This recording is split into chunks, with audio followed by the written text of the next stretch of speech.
Banyak saya temui juga kok Kak Cindy, tipikal kepemimpinan ini. Saya udah ketemu di rumah-rumah sakit banyak. Terakhir ini juga banyak tuh. Nah, otoriter ini itu no sistem itu. Sistem itu adalah apa ide dia? Oh, gitu ya Coach. Ada. Malah kalau terjadi satu kesalahan atau trouble di rumah sakit itu, yang dia selalu katakan, terbitkan SOP-nya katanya. Nah, ini kita buat SOP kan kok setiap sesuai dengan keadaan.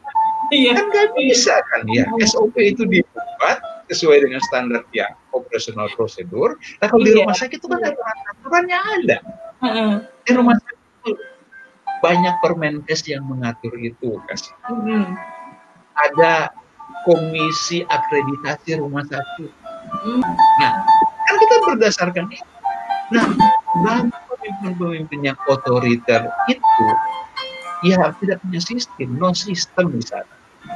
Di situ tidak ada muncul namanya kreativitas atau inovasi dari orang-orang di dalamnya. Kemudian cocok memang sih untuk militer, untuk polisi, cocok karena hierarkinya itu kan top down kan, perintahnya tuh satu garis dari atas ke bawah dan mereka ikuti. Nah, tapi kan di bisnis kan beda, aturan ya, tapi pelaksanaannya itu kan ya kita mesti betul-betul visioner dan juga dengan presenting tadi kan ya, atau malah kita gabungkan tambahkan dengan afiliatif lagi sehingga di tiap tim menjadi baik tuh kasih. Nah, gaya kepemimpinan ini yang terus terang aja bisa menurun rasa moral dari timnya seperti itu. Kemudian apalagi inovasi dan kebiasaan yang saya amati di rumah-rumah sakit yang mempunyai pemimpin yang masih otoriter seperti ini, turnovernya tinggi kasih. Masuk keluar karyawan tinggi sekali. Percaya, dan ini saya bisa buktikan dan saya alami sendiri. Bapak Ibu dan para healthies yang saya hormati, bertemu lagi dengan saya Donita Hapari dalam acara Hospital Business Program. Program yang membahas secara lengkap tentang bagaimana cara mempertahankan dan meningkatkan bed occupancy rate atau yang kita kenal dengan BOR rumah sakit di masa-masa seperti saat ini. Namun sebelum saya melanjutkan pembicaraan dalam video ini, jangan lupa untuk subscribe, like, komen, dan share video ini. Dan jangan lupa untuk bunyikan lonceng agar para healthies dan Bapak Ibu sekalian dapat notifikasi tentang video-video saya selanjutnya.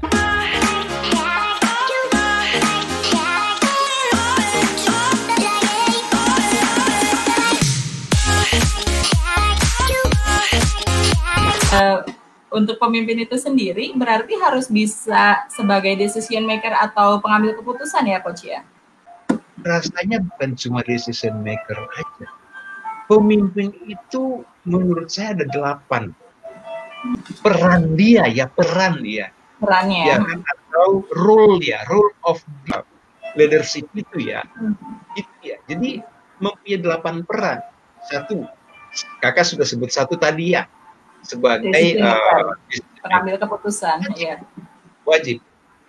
Ya dia betul-betul harus sebagai pengambil keputusan kan, supaya keputusan itu datang dari dia. Memang atas diskusi kelompok dia bisa dengar dari setiap tim, dia punya tim yang ada berlaku secara demokratis tadi, tapi keputusan itu ada di dia. Seperti itu.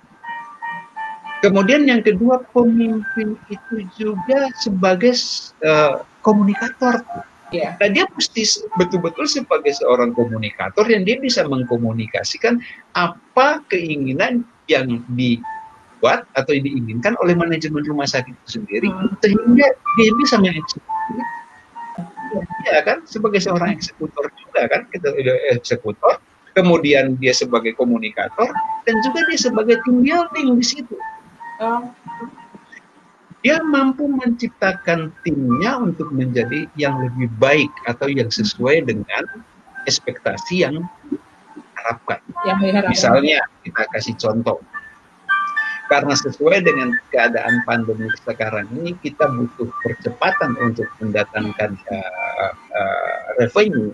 Kita harus lakukan, katakan misalnya di marketing itu push and pull marketing strategi. Bagaimana dia harus mempush dia punya orang marketing dan dia mempush semua tim dia di dalam organisasi rumah sakit itu untuk menjadi eksekutor dalam menarik, mempul atau menarik pasien untuk datang ke rumah sakitnya. Yang ketiga, kemudian ya juga sebagai inspirasi, kan inspirator ya, leader is inspirator gitu loh, inspiration ya. Nah itu dia mesti lakukan seperti itu. Dia harus mampu menginspirasi tim dia. Mereka bertanya ke saya misalnya, kita untuk keadaan sekarang ini kita memulai dari mana gitu, kasih kita mulai dari mana?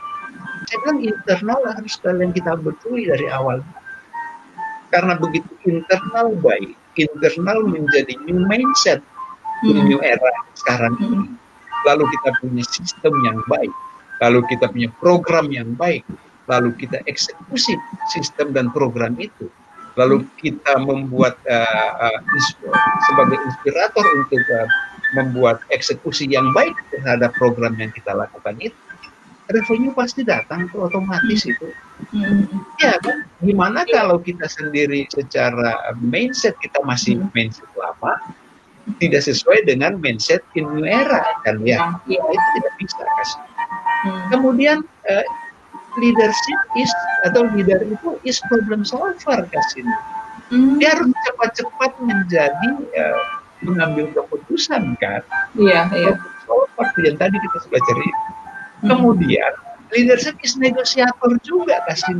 Wah panjang kita kalau peran-peran kepemimpinan itu, dia sebagai negosiator kasih. Dia mampu menegosiasi, jangan keluar dulu di internal mereka untuk menjadi baik. Yuk kita harus buat seperti ini dengan aturan-aturan yang disepakati bersama. Kemudian tadi kita sudah bicara decision maker, dan dia juga muncul sebagai coaching gitu.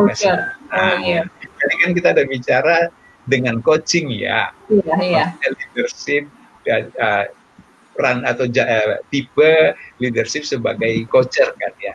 Nah, dia harus mampu menyampaikan, mempresentasikan dan membuat atau strategi-strategi dan mampu menyampaikannya ke tim dia seperti itu. Dan tentunya leadership itu is a trainer kasih. Dia mesti apa tuh mampu menyampaikannya kan. Kalau dia juga tidak sebagai seorang trainer, ya dia juga akan kesulitan untuk menyampaikan itu seperti itu. Demikian Bapak Ibu dan para healthies yang saya hormati, terima kasih sudah menonton video saya. Jangan lupa untuk subscribe, like, komen, dan share video ini. Serta jangan lupa untuk membunyikan lonceng agar Bapak Ibu dan para healthies mendapatkan notifikasi dari video-video saya selanjutnya. Sampai bertemu di video-video yang akan datang. Saya Donita Hapari. Bye-bye.